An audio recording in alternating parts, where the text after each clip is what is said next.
It's so funny. So I wanted to show you something real briefly. I have to film in a funny place because Nova really needs to be around the other dogs. It makes her feel uncomfortable when we go downstairs into the normal training room. She doesn't want to be alone. So I'm working up here. The other dogs are to the side here a little bit, but it is kind of an unusual place to video. And it's hard for you to see both my body and hers all at the same time. Obviously, hers is most important. So let me just show you briefly. You've done great with work with her. She's got sit down, stays a little weak. We can fix that up for sure. Working on loose leash walk is the main thing that it looks like is a little bit tricky for her. And I will tell you what's different about her is that you've done a great job training for her. I can totally see that already. What's missing is she gets nervous, she gets anxious, and so when she's anxious, she doesn't perform very well. It's hard for her to do what you're asking. It's hard for her to think well. So that's why it's easier to do some work around other dogs, even though to me they're distracting because they're they're whining and they're making sounds and what have you. But she prefers it for sure. So anyway, the main thing I think that we're going to have to work on with her is less the training and more about how to learn to relax on cue, how to learn how to be comfortable, how to loosen her body when she's starting to feel tense. So anyway, that's what we'll work on. It was too hard for her downstairs. So we'll work on that upstairs here too. But just real briefly over the week, in terms of her walking outside, I can see that it's going to be a little tricky for her. That it's going to be a little bit tricky for her because of her tendency to be nervous. It's going to be real important that she be able to stay close to you and to check in with you visually. So let me show you how you build that real quickly. So in the beginning, and it's very, very simple, I'm literally treating her for being next to me as we go round and round. This is literally, sorry, this is so hard to film here, but this is where she's comfortable. Going round and round. And I'm feeding her. My target zone for her to be is when she's right about here, right by my leg. When she's about there, that's where I'm gonna feed her over and over and over again. So she gets the idea that that's the place to be. So when you start walking outside and she's a little tense, a little worried or what have you, she's gonna have a very good feeling about being in that place next to your leg. Here you go, with me. I'm going to treat her there over and over. I think I'm going to take her outside just to get an idea about what it is like for her outside. Then I also want to video for you this exercise that has to do with teaching her how to relax on cue. We'll do that a little bit together so you can see. I know the dogs are very upset because they want to be getting snacks too. All right. All right, so we're playing this game right next to her brother. We're playing right next to Theo because it actually is very hard for her to play or to do good thinking when she's separate from him. So it's not the easiest place. It's kind of a double-edged sword. She feels more comfortable, but on the same token, you can hear Theo whining in the background because he does not like to be separated from her. Yeah, say we're best friends. Anyway, what I'm doing in this exercise, this is called relax on a mat. We've kind of gone through several steps already.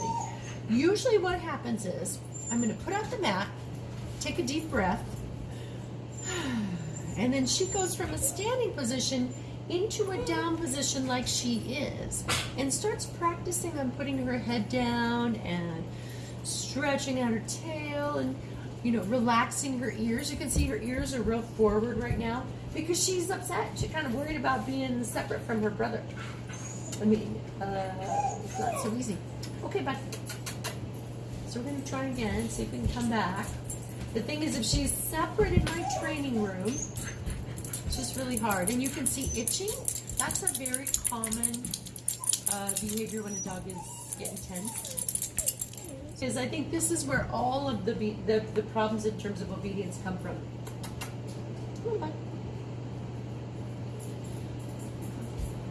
So this is interesting. So Theo just left, and she really can't concentrate without him.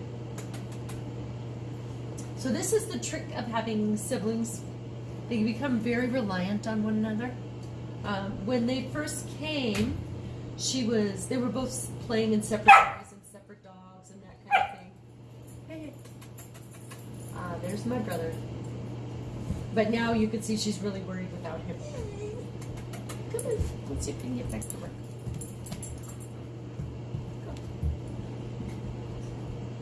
We may have to do some of the two together. I see you. All right, so here we are. There's still a lot of things that are attracting her attention, but brother's nearby. She's feeling a little better about that, but you can see she really has her focus on him. Hey, girl. Yes. So what I'm treating her for is anything that looks a little more relaxed than what she was doing before. What I'm shaping for right now is I'm feeding her whenever she puts her head down, because that would be ideal. The goal of this exercise would be I put out the mat, I take a deep breath, and then she lies down, has her hip rocked over like it is right there, and then her head starts to go down toward the ground. Her ears soften. As you can see, her ears right now, because she's focused on other things, her ears are very forward and very stiff. But when she relaxes, those ears will get soft. And you can see what's making her difficult, what's hard for her to concentrate on is her brother. And once he came back, her ears became soft. Oh, and when he leaves, her ears get uptight again. Yeah. She really is connected to him. Yeah, it's your best brother. And this you do find sometimes in siblings, even if they're not actual siblings, just the fact that they live together, they're just really dependent on one another, and it's hard for them to be separate.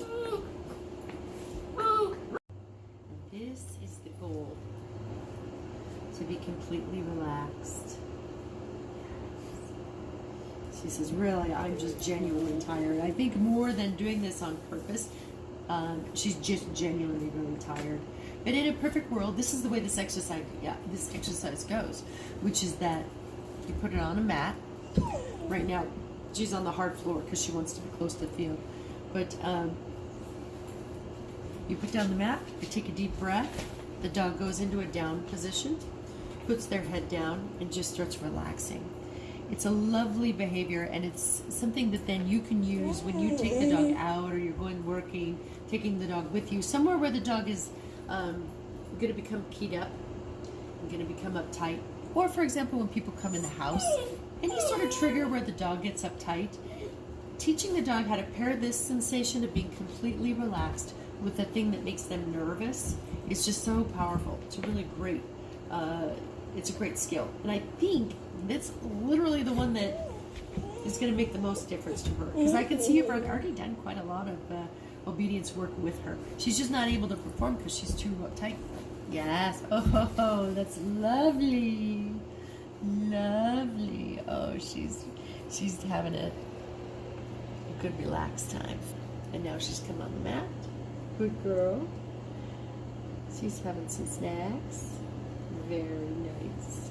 Yeah, you getting full? Yeah, we did a lot. We're getting full. Very nice.